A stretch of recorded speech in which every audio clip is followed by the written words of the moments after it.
अस्सलामुअलैकुम, उम्मीद है आप लोग खैर खैरियत से होंगे और welcome back to goods journey. मेरा नाम हमाद है और आज की इस वीडियो में मैं आप लोगों को गाइड करूंगा स्पेसिफिकली तुर्की बुर्सलाली स्कॉलरशिप के इंटरव्यू के हवाले से कि आपने इंटरव्यू के दिन जो है वो क्या-क्या करना है, आपकी ड्रेस कोड क्या होना चाहिए, आपकी लाइक ड्रेसिंग कैसी होनी चाहिए, इसके अलावा आपने कौन-कौन से डॉक्यूमेंट्स अपने साथ लेके जाने हैं और इसके अलावा वहाँ पे आपकी बॉडी लैंग्वेज क्या होनी चाहिए, उसके बारे में बात करेंगे। इंटरव्यू क्वेश्चन से मुतालिक जो है वो इंशाल्लाह एक और वीडियो बनाऊँगा जिसमें मैं आप लोगों को जो है वो इंटरव्यू क्वेश्चन से मुतालिक मुकम्मल गाइड करूँगा कि किस तरह के क्वेश्चन्स पूछे जा सकते हैं और अभी काफ़ी वक़्त है इंटरव्यू में तो इंशाल्लाह इस चैनल पे मज़ीद वीडियोज़ जो हैं वो आती रहेंगी। आप जो है वो बस चैनल पे एक्टिवली जो है वो देखते रहें।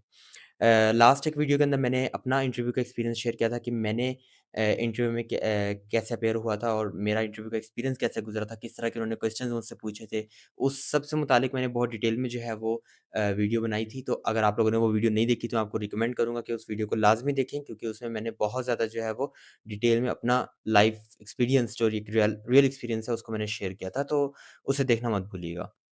अब हम इस वीडियो को स्टार्ट करते हैं, सबसे पहले हम ड्रेस कोड की बात कर लेते हैं कि आपने किस तरह का ड्रेस पहन के जाना है। मेल्स और फीमेल्स दोनों के लिए जो है मैं आपको गाइड करूँगा। सबसे पहले मेल्स की बात कर लेते हैं, तो अगर आप मेल हैं, अगर आप जो है वो अपने ट्रेडिशनल ड्रेस यानी शलवार कमीज़ के अंदर जो है sorry it's not a traditional ये कह सकते हैं आपकी ये नेशनल ड्रेस है हमारा शलवार कमीज़ ट्रेडिशनल या कल्चरल जो होते हैं लाइक जिस तरह एक स्पेसिफिक एथनिसिटी का ड्रेस होता है लाइक पंजाबी या सिंधी या जिस तरह का भी ड्रेस होता है वो मत पहनिएगा। आपको कल्चरल बनने की ज़रूरत नहीं है, आप वहाँ पे फॉर्मली जा रहे हैं। तो अगर आप जो है वो अपना नेशनल ड्रेस जो हमारा शलवार कमीज़ है, अगर वो आप पहनना लाइक आपको ज़्यादा ही पसंद है पहनना, उसके बगैर आपके पास कोई ऑप्शन नहीं है, तो आप पहन सकते हैं, उसमें मना नहीं है। लेकिन मैं आपको सजेस्ट करूँगा कि आपका जो ड्रेस है वो फॉर्मल होना चाहिए। लाइक अगर आप जो है वो पैंट कोट यानी कि रस्मी लिबास जो है वो अगर आप पहने तो ज़्यादा अच्छा होगा। लाइक आप सिंपल जो है वो पैंट शर्ट्स भी पहन सकते हैं बट कैजुअल होनी चाहिए लाइक जीन्स वगैरह या इस तरह की जो है मत पहनिएगा लाइक जो आप डेली रूटीन में पहन रहे होते हैं ट्राउज़र्स वगैरह इस तरह की चीज़ आप जो है वो नहीं पहनिएगा, थोड़ा फॉर्मल हो तो ज़्यादा बेहतर है। पैंट कोट हो वेल एंड गुड टाई के साथ जो है वो आपको बहुत अच्छा लगेगा। इसके अलावा अगर आप जो है वो कोई कैजुअल वियर भी पहनते हैं तो उसमें भी कोशिश कीजिएगा कि फॉर्मल रहे तो ज़्यादा बेहतर है। हम फीमेल्स की बात करें अगर तो फीमेल्स का जो ड्रेस कोड है उसमें सबसे पहले उनके लिए जो कि हिजाब या निकाब करती हैं, तो ख़ासकर जो निकाब में होते हैं उनके लिए होता है कि आप जो है वो अपना उस वक़्त जब आपकी आइडेंटिटी वेरिफ़िकेशन होती है, लाइक आपका पासपोर्ट या आप सीएनआईसी जो भी आप साथ लेके जाते हैं, जिसके बारे में हम बात करेंगे। उसको वेरीफ़ाई करने के लिए ऑब्वियसली जो निकाब वाले होते हैं, उन्हें अपना निकाब जो है वो उतारना पड़ता है। तो कोशिश करें कि जो आप लोग जो है वो अगर आप निकाब करते हैं तो आप प्रॉपर हिजाब में जाएँ बट फुल कवर्ड ना हो क्योंकि उन्हें भी जो है फिर प्रॉब्लम होती है और ज़ाहिर-सी बात है कि इस तरह के मामले में प्राइवेसी का भी ख़्याल रखना पड़ता है, तो वो लोग भी जो है फिर थोड़ा-सा अनकम्फ़र्टेबल होते हैं इस मामले में। तो इसलिए आपने कोशिश करनी है कि अगर आप निकाबी हैं तो आप जो है वो प्रॉपर हिजाब कर लें at the time of interview जब आप उनके सामने अपीयर हों, ठीक है? और जो सिंपल हिजाब करते हैं दैट्स परफेक्ट उन्हें इससे कोई मसला नहीं है, आप जो है वो सिंपल हिजाब में जाएँ एंड जो हिजाब निकाब नहीं करती वो लोग भी जो हैं वो सिंपल आप जिस तरह आप चाहें उस तरह जा सकते हैं। लाइक अगर आप जो है वो सिंपल कोई फॉर्मल ड्रेस पहनते हैं, कैजुअल पहनते हैं, तो आप जा सकते हैं। हाँ, अगर आपने कोई बहुत ज़्यादा ओपन ड्रेस पहना हुआ है तो वो उससे आप ग्रेज़ कीजिएगा। आपने वहाँ पे ऑब्वियसली फॉर्मेलिटी का ख़्याल रखना है तो फॉर्मल रहना है आपने और फॉर्मल ड्रेस जब वो पहने तो ज़्यादा बेहतर है। हमने मेल फीमेल्स का ड्रेस कोड की बात कर ली है और फीमेल्स में दोनों तरह से यानी कि निकाबी और हिजाबी के लिए भी और जो नहीं पहनते हिजाब निकाब उनके लिए भी। अब हम बात करते हैं अपने डॉक्यूमेंट्स क्या क्या आपने उस दिन लेके क्या-क्या जाना है अपने साथ। तो उसके लिए एक पूरी लिस्ट है मैं आप लोगों को इंशाल्लाह डिस्क्रिप्शन में उसका जो है वो नंबर वाइज़ शेयर कर दूँगा। उसमें जो है वो काफ़ी सारी चीज़ें इंक्लूड हैं। सबसे पहले तो आपकी आइडेंटिटी के लिए आपने जो अपलोड किया था, पासपोर्ट अपलोड किया था या सीएनआईसी आपने वो साथ लेके जाना है। और मैं आपको सजेस्ट ये करूँगा कि जिन बच्चों ने शनाख्ती कार्ड की बेसिस पे अप्लाई किया था, वो लोग अपना पासपोर्ट बनवा लें। आज नहीं तो कल को भी काम आएगा ऑब्वियसली तो इसलिए अगर आप पासपोर्ट के साथ जाएँगे तो वो लोग इंटरव्यू में एक ऐसा इंप्रेशन पड़ेगा कि हाँ, बच्चा वाक़ई में सीरियस है, इसने अपना पासपोर्ट भी बनवा के रखा हुआ है। लेकिन अगर आपके पास नहीं है, कोई इमरजेंसी है, कोई प्रॉब्लम है, कोई किसी भी किस्म का कोई मसला है, अगर आप नहीं बनवा सकते, तो आप आईडी कार्ड लेके जा सकते हो, नो प्रॉब्लम एट ऑल। आपने जिस बेसिस पे अप्लाई किया था, वो ले जाओ, ठीक है?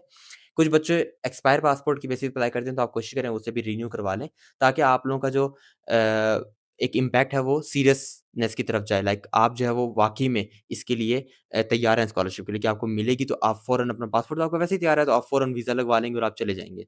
तो इसलिए ये एक बहुत ही इम्पैक्ट क्रिएट करता है, प्रोफ़ेशनलिज़्म इसमें आती है तो इसलिए आपका पासपोर्ट होना चाहिए। ये मैं आपको सजेस्ट कर रहा हूँ, ठीक है? सेकंड, आपके पास आपके जितना भी एकेडमिक रिकॉर्ड है जो आपने अपलोड किया था पोर्टल के ऊपर, उनमें ट्रांसक्रिप्ट, सनद वगैरह सारी चीज़ें जो-जो अपलोड की थी वो सारी आपके पास होनी चाहिए, ओरिजिनल होनी चाहिए, कोई फ़ोटोकॉपीज़ मत लेके जाइएगा क्योंकि उन्होंने आपको देख के आपको वापस कर देनी है, उन्होंने अपने पास कुछ भी नहीं रखना।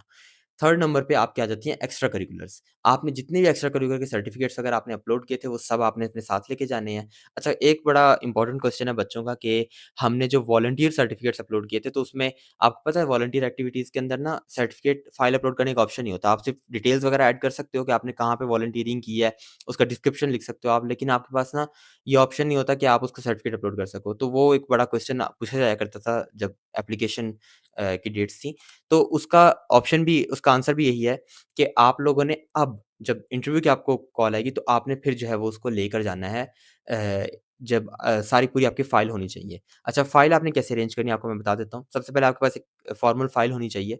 सबसे ऊपर आपका पासपोर्ट वगैरह होना चाहिए उसमें, उसके बाद आपके एकेडमिक डॉक्यूमेंट्स होने चाहिए, उसके बाद सारे नीचे आपके एक्स्ट्रा करिकुलर के डॉक्यूमेंट्स जो हैं वो होने चाहिए। इस तरह से आपने मैनेज करना है। जब आप वहाँ जाएँ तो आपको ऑब्वियसली बुलाया जाता है नाम से या फिर नेक्स्ट आ जाए इस तरह से। जब आप जाते हो पैनल बैठा होता है वहाँ पे, आपने सबसे पहले परमिशन लेके बैठना है कि मे आई सिट और इस तरह से जिस तरह आप करना चाहें। अगर आपको टर्किश आती है तो टर्किश में पूछ लो, नहीं तो इंग्लिश में तो वैसे ही आपने इंटरव्यू देना है, इंटरव्यू लैंग्वेज जैसे इंग्लिश होती है। तो आपने उनसे पूरे एटिकेट्स के साथ जो है वो आदाब के साथ आपने जो है वहाँ पे अपीयर होना है। उसके बाद ख़ासकर जब आप जैसे ही जाओ, सबसे पहले अपने फ़ाइल आपने ओपन करनी है, सारे डॉक्यूमेंट्स अपने बाहर निकालने हैं, उनके सामने ऐसे रख देने हैं और पासपोर्ट जो है वो फ़ौरन आपका सबसे पहले देखते हैं या आपका आईडी कार्ड देखते हैं, आपकी लाइक पिक्चर के साथ आपको वेरीफ़ाई करते हैं। तो इसीलिए मैंने पहले वीडियो के शुरू में जो बात की है पहले टॉपिक पे ड्रेस कोड के लिहाज से, ख़ासकर वो बहनें जो निकाब पहनती हैं, उनके लिए जो बात की है कि आप लोग कोशिश कीजिएगा कि उस टाइम पे स्पेसिफ़िकली आप जो है वो अपना निकाब जो है वो मत कीजिएगा ताकि उन्हें भी असेस करने में आसानी हो, ठीक है? इसके बाद हम बात कर लेते हैं कि अपने डॉक्यूमेंट्स वगैरह आपके डॉक्यूमेंट्स वो ऑब्वियसली बहुत ध्यान के साथ जो है वो चेक करते हैं, केयरफुली आपके चेक किए जाते हैं। तो कोशिश कीजिए कोई भी फेक डॉक्यूमेंट मत लेके जाइए क्योंकि वो लोग भी एक्सपीरियंस्ड है इस मामले में। तो उन्हें ऑटोमैटिकली पता लग जाता है कि बच्चे ने क्या इसमें जो है वो फेक डाला है, क्या रियल डाला हुआ है, ठीक है? तो इसलिए जो है आपने किसी भी किस्म की ऐसी कोशिश नहीं करनी। उम्मीद करता हूँ आपको ये सब चीज़ें समझ आ गई होंगी। नेक्स्ट वीडियो में हम लोग इंटरव्यू क्वेश्चन्स के बारे में बात करेंगे। उस वक़्त तक अल्लाह हाफ़िज़, अपना ख़्याल रखिएगा। अल्लाह ताला हम सबका हामी नासिर हो।